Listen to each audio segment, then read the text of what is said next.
Chapter 13, A Guiding Wind. Hey guys, what's going on? I'm the Nuferdog, and welcome back to some more Fire Emblem Path of Radiance. Soren's reporting the results of the last battle. Okay, that's nice, Soren. Everyone, that was a happier message than he usually gives us. I guess we just happened to manage everything especially well. It doesn't really seem like we did especially amazingly well in the last battle. People still got hurt temporarily and stuff.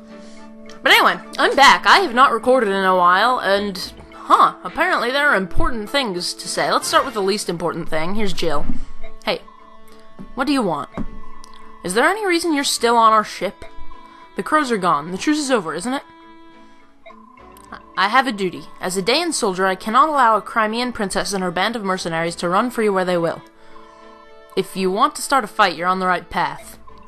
Think you can take us all on your own? Because if you want to get your friends, I won't stop you from leaving the ship. Watching you all fight those crows like a band of street rats with sticks, I could see you were no match for me. But even if I were to leave the ship, the land is too far away for me to reach. Nonsense. I can see land in the distance from time to time, and I thought you could go anywhere on the wyvern of yours. No wyvern could fly that far without resting, and these islands are thick with half-beast scum. Even if I wanted to, I couldn't leave this ship. Then let me ask you, why did you follow us alone, knowing that? I wanted to be recognized. I wanted my deeds to earn me fame. A soldier has little else to strive for. And yet you soldiers sneer at mercenaries. At least we fight for something real. There are some dumb soldiers in this world. You leave us no choice. I'll take you as far as Benyon. But as long as you're on my ship, you will not utter the phrase half-beast. If you can't agree to this condition, I'll kick you off the ship right now. Alright. A very emotionally charged speech from Jill. Well, if it isn't our commander, what brings you down here? I was just on my way to the deck. Oh, I see, that's too bad. I had a story I wanted to share with you. A story? And quite a ripping yarn it is, too. Interested? Well, not really. Oh, you're so rude, and after you were so sweet the other day. What are you going on about? When those crows attacked, I had wanted to see what they looked like, so I was hiding on the deck watching. No, you weren't. I had heard that they could fly, of course, but I had no idea they could fight. I thought one of them had the drop on you, and I couldn't help myself. I cried out, "Commander, watch out!" I thought I'd heard a strange shrieking sound. That was you?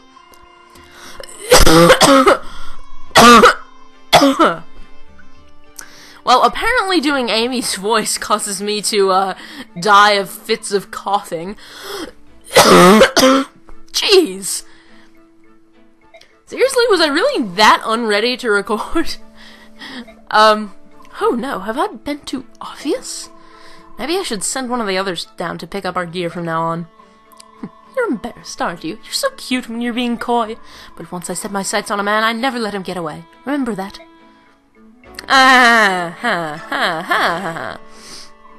Don't have to voice her anymore.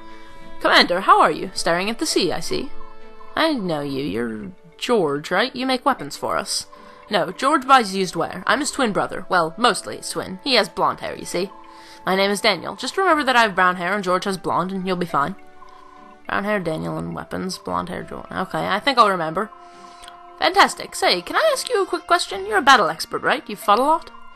Enough, yeah. What is it? Picture this. Let's say there are two ships, and suppose there are planks connecting the ships at 3 different points. Alright, I'm picturing it.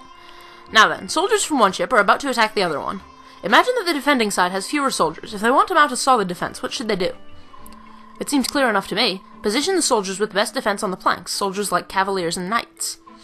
Hey, they actually used the word cavalier in the console games. That's not typical. I see. So you would hold the enemy at bay by using your strongest allies to block the primary crossing points. Primary crossing points. Apparently I'm dyslexic today. Then you'd want to have your long-range attackers line up behind the tougher units barring the bridges. I'm talking about anyone with javelins, axes, or magic. You'd be able to do a lot of damage without much risk. What about bows? Sounds like a good plan, but it seems rough on the soldiers defending the bridges. You would want to heal them often, obviously, but maybe there's a way to reduce how much damage they take. It's a stretch, but what if I don't have them attack at all? That way they won't run the risk of getting any counterattacks. That's not a bad idea. Great, thanks. That gave me some good ideas. Ideas for what? Oh, my brother and I have been playing a war game. I've lost 4 times in a row.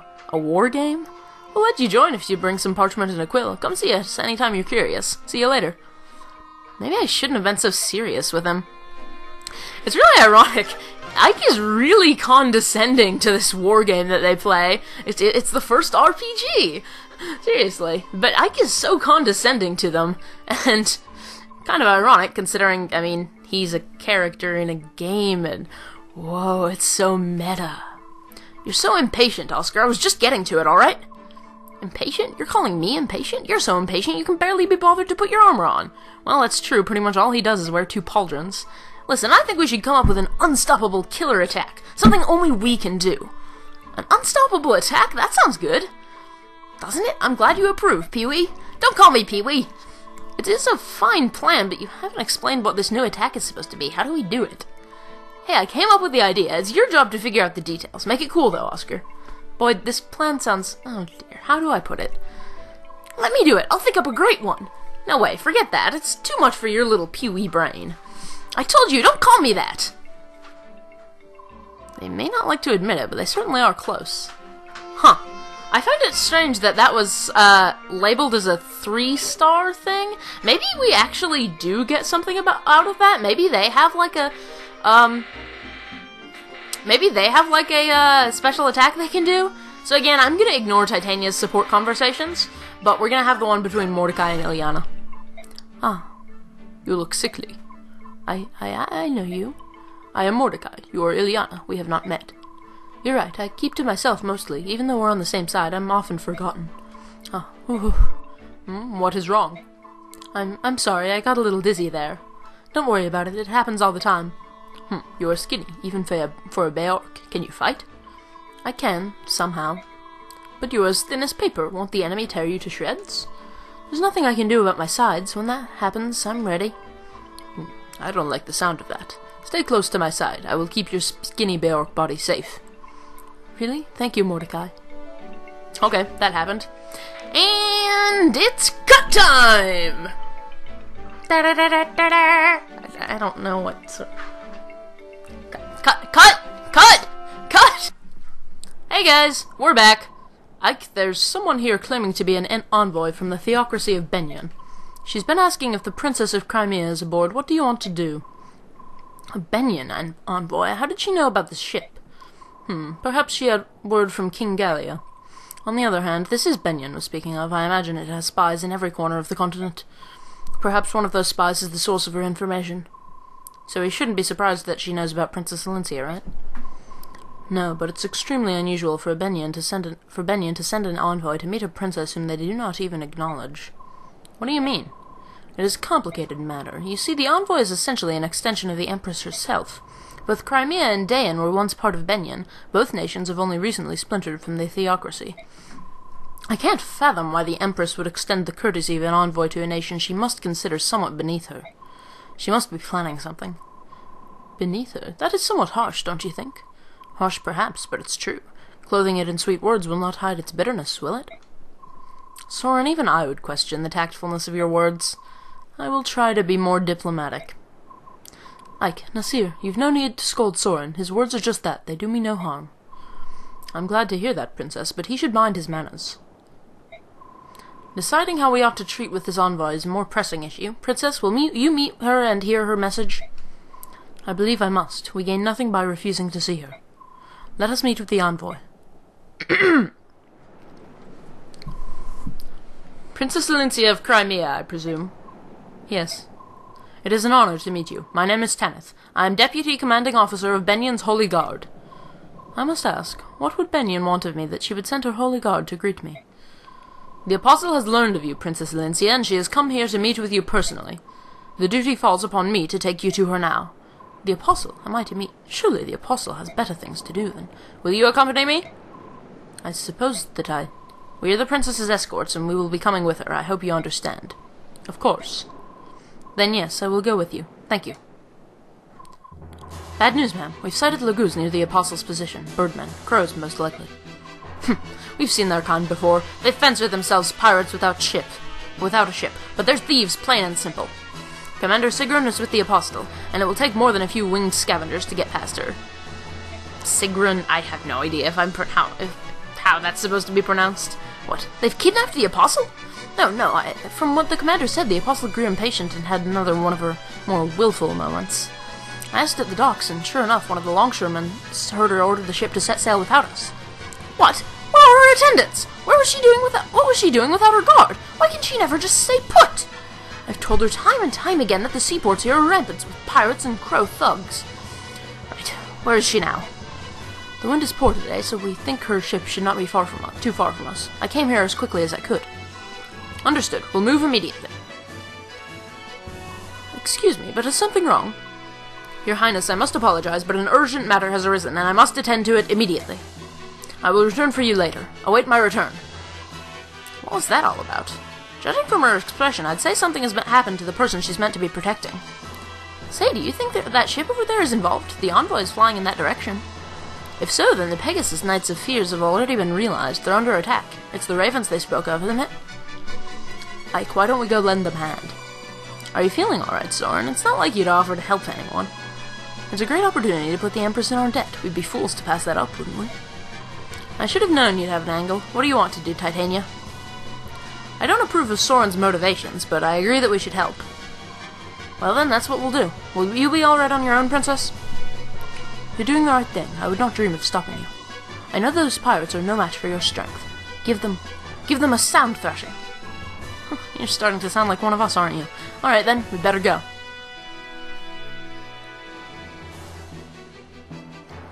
Coastal Benyon. I think that little box there was totally necessary. Well, looks like there's a heck of a lot of Pegasus Knights here, and they're fighting with the crows. Ugh, no matter how many we defeat, there are more waiting to attack. And not just those Ravens of Kilvas either, they're Beork too. What do they all want here? Need a little help? You, aren't you Princess Crimea's escort? Yes, the princess has ordered us to come to your aid. May we join the fray? That would be appreciated. We'll keep the Ravens at bay. In the interim, why don't you go on ahead and move to that ship?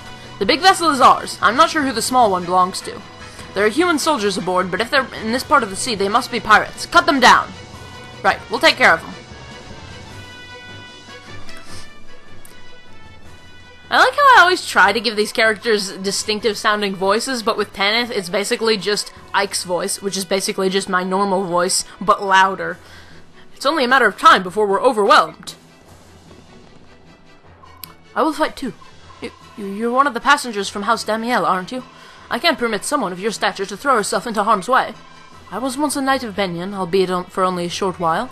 I won't get in your way. No, I can't. We must defend the Apostle, right? We do not have the luxury of choosing how to do so. Come, we must get ready. The enemy is coming. You're right. We need every able fighter. Accept my apologies, and thank you for your help. Lady Astrid, allow me to serve as your shield. Gatri, I'm so sorry that I've gotten you involved in this too. Oh please, this is nothing, I'm fine. Before I was hired as your bodyguard, I was a top-notch mercenary. I can handle this many opponents all by myself. This is nothing. The sad thing is that might be true. Is that so? Your confidence is impressive, to say the least. Well, trust me, my confidence is backed with my blade. I'm ready to fight. Seems kind of weird to be referring to a spear as a blade. Okay, whatever. This mission can be a bit annoying. Oh no, there are more of them? We're doomed! Doom! No, don't panic. We must protect the Apostle, no matter... Apostle. Gah, I pronounced the T. Listen up, pirate scum. You may outnumber us, but we will not yield an inch. Wait, don't get confused. We're here to help you. We're your reinforcements. The Deputy Commander of the Holy Guard asked us to help drive the enemy from this ship. Oh, Commander Tanith sent you? We're saved! The Apostle has taken refuge in the cabin below decks. Until the Holy Guard arrives, we will need you to defend the entrance to the ship's cabins. Got it. Weapons ready, everyone. God darn it. I really like how Mist is the one who happens to be right out front. I actually don't think I'm going to use her. I'm going to replace her with Riss. Yeah, I definitely need a healer for this mission, but Mist is just kind of disappointing. I don't know. I prefer Riss. Especially since healers are hard to level up, it makes it kind of hard to justify taking multiple of them. Let's see. I could take Zehark again. I think this time I'm going to switch him out for Mia, since we didn't use her last time. Kieran's still lower level than Boyd, so we'll keep Kieran in as our axe user. Although Oscar's pretty high level, but if we took him out, we would still have a lot of lance users, so maybe I'll take Oscar out. and put in Boyd and have more axe users, especially since there's a lot of lance-using enemies. I do actually want to take Braum in, though, so maybe I'll take someone else out. I guess I could take the higher level of these, well, they're the same level, but the slightly more experienced of these two mages out. And that looks like about it. Do I want to keep Mordecai in? Yeah, I guess I'll keep Mordecai in. I don't know, I'm kind of irregular with how I use these Lagoos. You know, I don't, like, pick characters that I use and characters that I don't use with Lagoos. And now Riss happens to be the one who's right out in front. Just right ready to actually not be in range of anyone. This mission can be... Well, I'll explain this after we start the mission a bit more. First, I'll reposition my units a little bit. This mission can be rather annoying, but pretty much the first and foremost reason is... You'll probably notice Gatri is here. This is actually the mission where he rejoins you, but he stays an other unit for the entire mission. You can't actually get him on your team during the mission, I don't think. Maybe you can, I'm not sure. But you do get him back afterwards. But this unit, Astrid here, she's also recruitable. I think all you have to do is talk to her with Ike, or something like that. But the problem is she can quickly get overwhelmed with enemies, and she is only level 1, so if she gets overwhelmed, she dies, and you can't recruit her. Obviously. If she's dead, how are you gonna recruit her? So, I think, let's, 1, 2, 3, 4, 5, 6, I think what we want to do is put some units with a high movement range out front here, so we can kind of protect her. And Gatri and this soldier might be able to do the rest of this job, and just try to protect her from a bunch of the... except we still have to worry about Jill getting shot at with arrows, so... I don't know, it's kind of awkward. But if we put her here and Gatri... or Kieran there, I don't know. Actually, I'll go back here. I'm a derpy. Yup. Okay.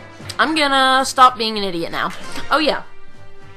Another thing that is somewhat significant is probably how we win and lose this battle. This is a defend battle. So we have to survive 10 turns, and did we see that Norris guy before? We saw him in a cutscene. I don't think he's been a commander of an enemy army before. What is that? Why is there 2 there? That must be the crows. So we have to defend that glowing point there. That leads to the cabins below decks where the Apostle is hiding. Yeah, I guess that 2 people in the other army is the crows here. The thing is, if any enemy gets to this point, if any enemy gets onto that point, then, yeah, I'm actually not gonna have Kieran attack anyone. Well, he could use a short axe to attack someone. Yeah, why not do that? That might help ensure safety for Jill. I was surprised by how good his rates are here. You know, his accuracy and everything. The fact that he can actually double hit a guy. Come on, finish him. Aha! Yeah! Nice job, Kieran. The problem with this game is that the battles always interrupt me in the middle of sentences, and he's leveling up. Very nice. Kieran, that's kind of a sucky level up. Sorry, but it's kind of true. Well, if this guy doesn't move, we could move him up. I'm just gonna keep him there for safety's sake. And Jill will be back here and protect... Oh yeah, I did give her a custom weapon. I actually am not quite sure how to pronounce that name. Reginleaf, I think? Or Reginlife? It's named after a weapon from another Fire Emblem game. It's in Sacred Stones.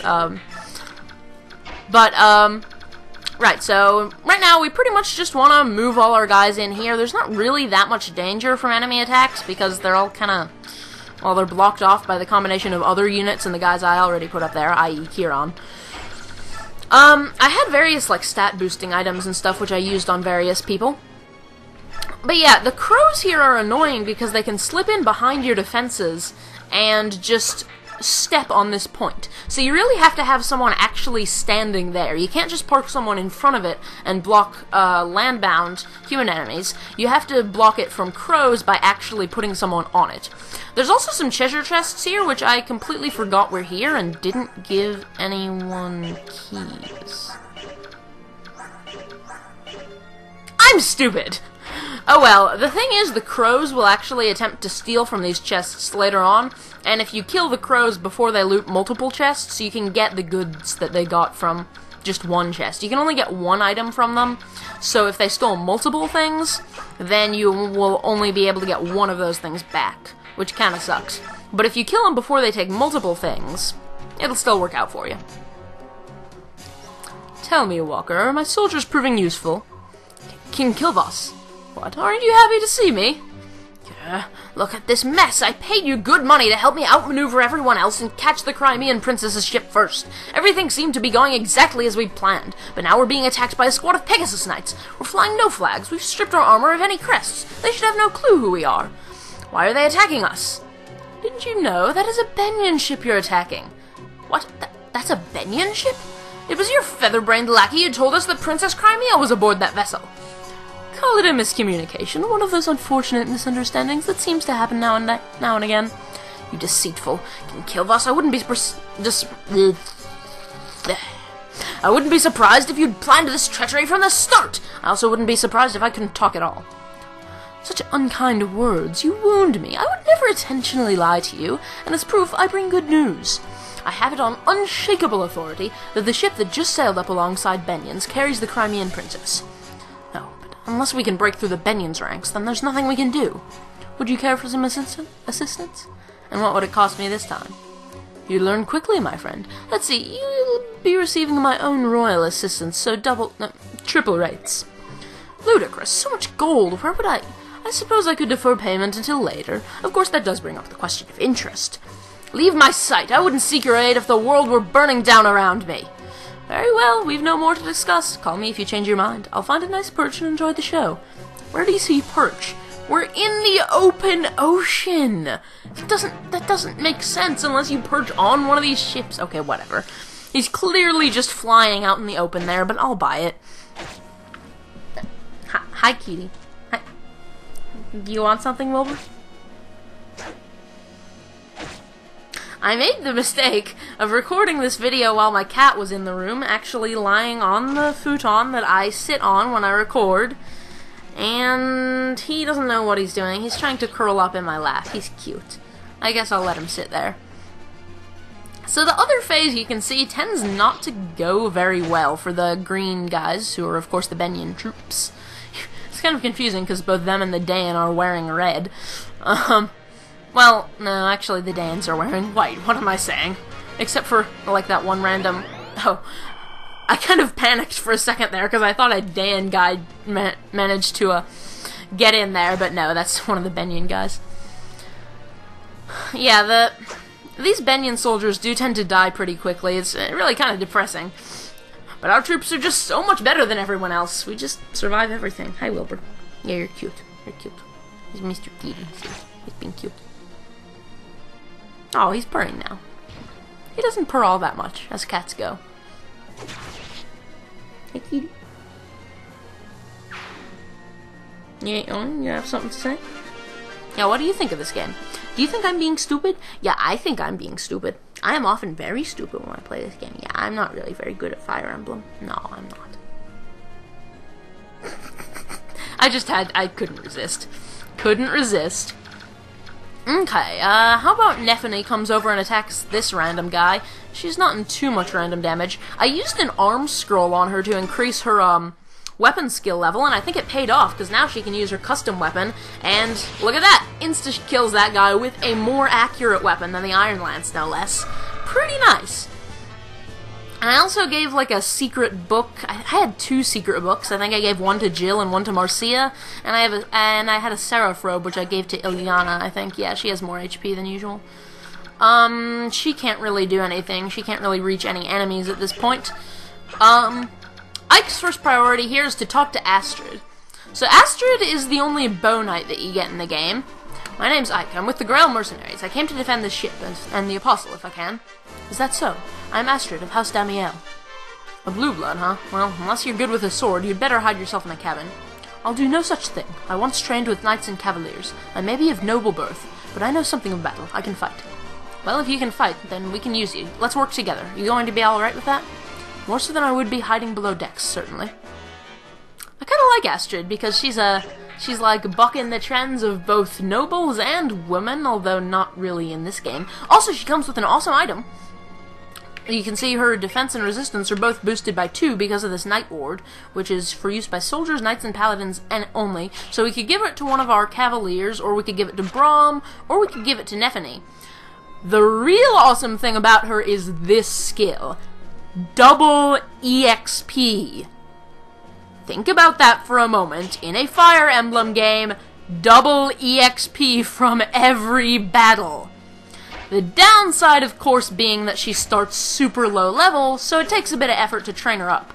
But if you think a mounted archer sounds appealing as opposed to just a regular archer like Rolf, Astrid is worth using. I didn't really use her in my practice run and can't remember if I've really used her much in the past, so I don't know if there's anything I can really say about that makes her sound particularly good or bad. She is difficult to train, but the Paragon thing is pretty amazing, so I'm tempted to say she's pretty worthwhile, so I think I might actually try using her in this run-through. Man, I decided to use Zehark and Astrid, who I didn't use in my practice run. I'm gonna have to cut someone from the team at some point. So I'm gonna have to find some character who I like and say, nope, not using you. I know I'm not gonna use the useless Sword Knight you get later on. See, he is seriously he's a complete moron. So, you're pretty much, it's a good idea to just park someone like a knight with good defenses on this spot to prevent crows from getting to it. I'm gonna equip him with the Iron Lance, I guess. So yeah, Brahm's just gonna sit there the whole map, and I really wish I had remembered to bring keys, even though I only have 1 or 2 chest keys. Or just bring Volk. We did recruit Soth, but as I've established already, Soth is entirely useless. Okay, let's see if Astrid is accurate enough to kill this guy. And she pulls it off. But now watch and learn. How much EXP is she gonna get for finishing a guy who only had 1 HP? She almost got an entire level for finishing a guy who only had 1 HP left. Since you get more EXP for doing more damage, that's pretty awesome. I just realized Ileana is kind of exposed there. I mean, if I move the mounted units, she'll kind of be out in the open. But on the other hand, how many enemies are really going to be able to get to her? Besides, they're mounted units, so I can kind of move them back. Kieran will come up and attack this guy, I think. He does have his keen chopper. Wow, that is actually not that much better, now that I look at it. I might as well just work on using up the condition on the steel axe, since the keen chopper is better. I don't know why, keen chopper is just fun to say. I should probably be ending off this episode soon. I can't really tell exactly how long it is, since I am gonna cut some stuff out. Alright, now finish you. Yeah, Steel Lance will do enough. Regime Leaf is more accurate. I mostly just increased the accuracy on that thing, because Jill has problems with accuracy, which is why I used a secret book on her. That raises skill, which means her accuracy will be better, and then also gave her a custom weapon that has a little bit of an attack increase, but mostly a accuracy boost. We should probably also talk to, oh, that stupid ward staff always screwing me up. We should probably talk to Gatri with someone. I think talking to him with Ike. You can talk to him with Ike, I know that much, but I mean, you can't make him not be in other units, so I don't really know if there's any point to it. That makes sense. How do I grammar? If she goes here, she won't be able to get out of the archer's range, right? Yeah. So I'm kind of hesitant to, let's see, 1, 2, 3, 4, 5, 1, 2, 3, where's 1, 2, 3, 4, 5, 6, 1, 2. So yeah, there's not really any way she can land an attack without still being in the archer's range, so I'm gonna have her sit there. Because, remember what I've said about Pegasus Knights, they can just get one shot by archers. Well, we've managed to recruit Astrid successfully, so we managed not to botch the beginning of this match. I only hope I can manage to get as much loot as possible from those chests. I mean, stuff from chests isn't as big a deal as, like, recruitable characters and stuff. I'm not gonna reset if we miss a couple chests at the end of the mission, like I would if someone died. But I still would like to get as many of them as possible, preferably all of them, because there could be some really nice stuff in some of them. But I'm only gonna be able to do that by waiting for the crows to start taking stuff, and I don't know, maybe I haven't looked. Maybe some of the Dayan soldiers have keys on them. That would allow us to open some by our own, on our own time, I guess. Mixed metaphors? So yeah, these crows can be pretty annoying enemies, but I don't know. They're not super strong. It's not like they're high-leveled or anything. It's just flying units are annoying, and crows are pretty tough. But I don't know, just because there's not that many of them, they're not really that bad in this mission. Your main priority is still the Daean units. I'm gonna look. Do any of these guys... None of these guys have a chest key, do they? They have a mage, that's interesting. Halberdier. Yep. Oh, right, they have several halberdiers. Besides, they don't... Even though the boss is a sniper... I can't talk. I think the boss is a sniper. Yep, and he drops his longbow if we kill him. But they also have these random halberdiers, which is kind of rare to see promoted units like that. Yeah, no one has any keys or anything. That's annoying. It's kind of rare at this stage in the game to see promoted units who aren't bosses, but they have halberdiers situated on these bridges. So I guess I kind of forgot to mention the obvious, sort of an elephant in the room, except kind of not really, I don't know. That this is pretty much the exact situation that George described to Ike with in the context of their war game. Which Ike, I mean, he didn't react too badly toward being asked for advice in this mission, just because he didn't know it was a war game till after he had already given the guy advice. But there's later missions where George asks for advice about that game, and Ike is such a condescending douchebag about it. Like, I'm almost offended as a gamer that a character in a game I'm playing thinks games are that stupid, and he's the main freaking character. I mean, I know it's medieval setting and they don't have video games, but come on. I'm sure someone in Intelligent Systems thought that was ironic. That was probably deliberate, but I don't know. I think I'm gonna end this episode off right now, so I'm the Nufferdog, and I will see you guys next time with more Fire Emblem Path of Radiance. My kitty is laying on my lap. He's looking at the TV. He's cute. Okay, bye.